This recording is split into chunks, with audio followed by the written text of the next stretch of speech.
Attention. Ce discours de Ousmane Sonko en 2019 est en train de refaire surface et il choque encore aujourd'hui.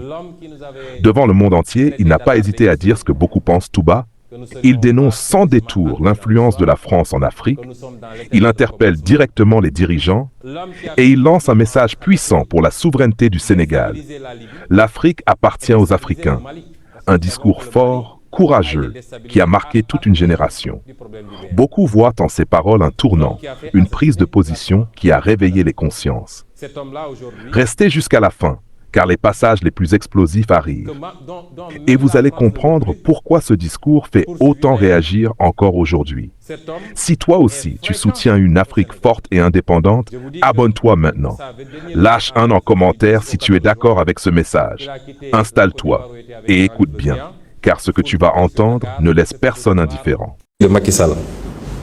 Il y a M. Nicolas Sarkozy,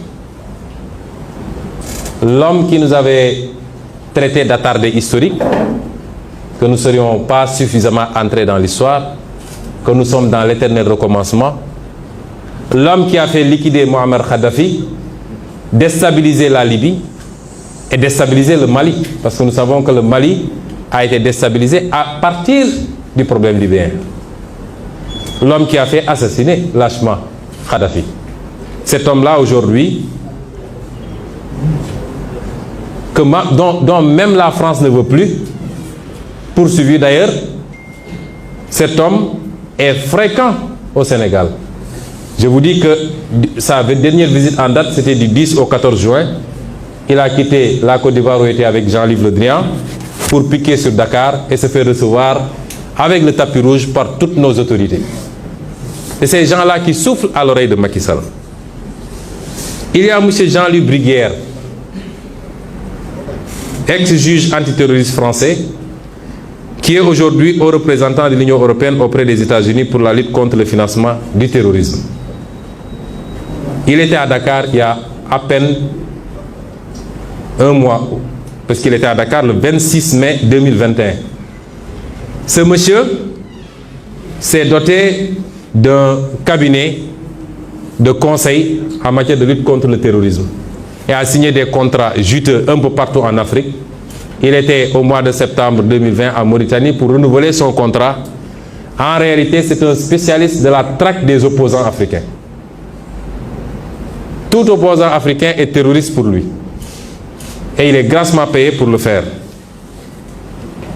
C'est ces gens-là qui souffrent aujourd'hui à l'oreille de nos gouvernants et qui sont à l'origine de toutes ces suggestions.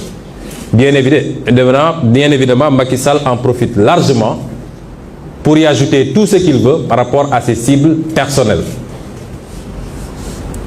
Je ne parle même pas de tous ces agents de renseignement, particulièrement de la France et autres barbouzes qui pullulent dans notre pays, toujours prêts à exécuter les basses besognes comme du temps de Foccart. Parce que les méthodes sont maintenant beaucoup plus vicieuses, mais elles n'en sont pas pour autant complètement annulées. Elles n'en sont pas pour autant, ils n'ont pas pour autant abandonné toutes les vieilles méthodes de liquidation, comme ça a été fait avec les Sankara, les Lumumba, etc. Mais les méthodes sont beaucoup plus vicieuses maintenant. C'est des méthodes de destruction d'opposants par tous les outils modernes que nous connaissons. Aujourd'hui, Macky Sall a ouvert la porte à des sociétés de mercenaires. Depuis que le pétrole et le gaz, depuis que l'odeur du pétrole, du gaz sentent, plus toutes les autres ressources, nous avons toutes sortes de sociétés de mercenaires. Et je demanderai aux journalistes de faire de petites recherches sur la société Covesaes SA, d'un certain Laurent Clerc, régulièrement à Dakar, et qui prétend avoir des méthodes pour se débarrasser des opposants. Je dis que nous n'avons pas besoin de toutes ces reliques politiques. Des reliques politiques chez eux, nous n'en avons pas besoin ici. Nous sommes ouverts à travailler avec tout le monde, dans le sens d'une collaboration gagnant-gagnant. Nous avons besoin de gens qui investissent en respectant les lois de ce pays, réaménagées d'ailleurs. Nous avons besoin des gens qui transfèrent de la technologie. Nous avons besoin de gens pour que ça cesse Il faut que ça cesse. Je ne suis pas en train de dire que la France est à l'origine de tous nos maux. Elle n'est pas responsable de la corruption de nos élites. L'argent du peuple qui est volé tous les jours, détourné dans des comptes offshore, détourné pour construire des immeubles à gauche, à droite, détourné pour corrompre de l'électorat. C'est ça, la France n'en est pas responsable. Même si son attitude complaisante peut y jouer pour quelque chose. La France n'est pas responsable du clientélisme, des détournements de deniers publics, de l'incompétence de nos leaders, incapables d'identifier les priorités. Elle n'est pas responsable forcément du bradage de nos ressources, même si elle en bénéficie très largement. Tout ça est de la responsabilité de nos dirigeants incompétents, incapables et qui ne sont pas des patriotes du tout. Mais il est temps que la France lève son genou de notre cou. 7 siècles de misère fait de traite humaine, de colonisation et aujourd'hui de néocolonisation, cela suffit. Il est temps que la France nous foute la paix. Il est temps que la France prenne exemple sur ses voisins européens. L'Allemagne est la première puissance économique d'Europe, loin devant la France. La 3e ou 4e puissance économique du monde. L'Allemagne n'exploite aucun pays, aucune colonie.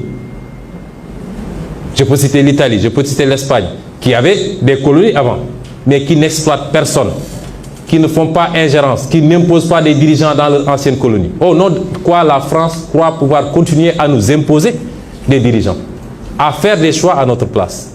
Cela doit cesser et l'Afrique nouvelle, la jeunesse africaine, les élites africaines, la diaspora africaine dit non, ça ne peut pas continuer.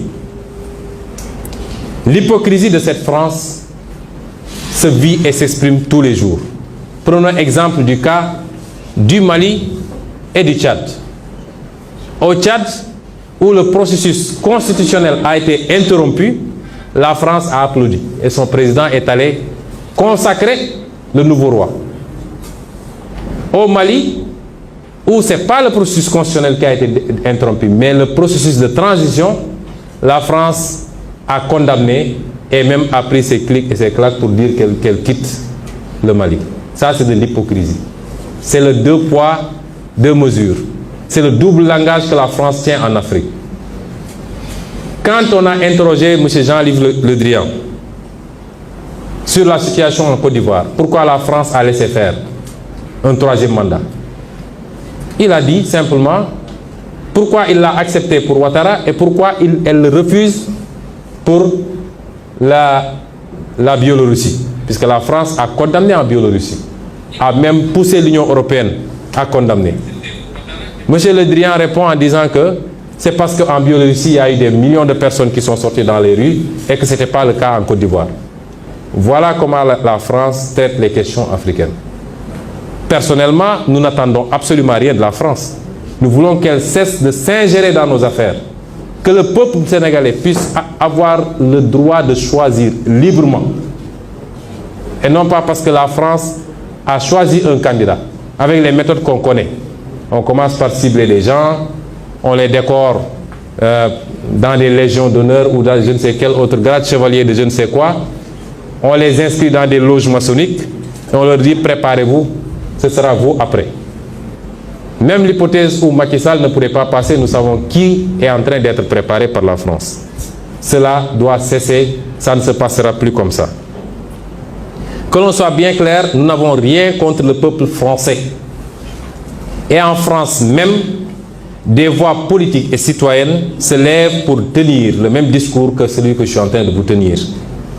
Les députés, par exemple, Madame Frédérique Dumas, qui intervient régulièrement sur la tribune de l'Assemblée, qui écrit régulièrement au ministre des Affaires étrangères, puisqu'elle est membre de la Commission des Affaires étrangères, pour soulever ce comportement injuste de la France vis-à-vis de l'Afrique, tient le même discours que nous. Messieurs Jean-Luc Mélenchon, Jean-Paul Lecoq, André Chassaigne, tous députés, tiennent le même discours que nous. Et des centaines d'autres voix. L'ONG Survie, comme d'autres ONG, font un travail extraordinaire dans le même sens. Nous disons à la France d'écouter ces voix qui lui parlent de notre schéma, d'une autre collaboration entre l'Afrique et la France. Beaucoup plus juste, beaucoup plus équitable, mais beaucoup plus durable. Si elle sait l'écouter, je crois que nous aurons de beaux jours devant nous dans le cadre de la collaboration. S'il ne sait pas l'écouter, pensant pouvoir continuer à fonctionner comme du temps de nos grands-papas, cette jeunesse africaine ne l'accepte plus. Il faut que la France se prépare à une rupture définitive et à quitter l'Afrique. Parce que l'Afrique appartient aux Africains, elle n'appartient pas à la France. Elle n'appartient à personne d'autre, ni la Chine, ni les États-Unis, ni personne. Et les Africains veulent prendre le destin en main enfin.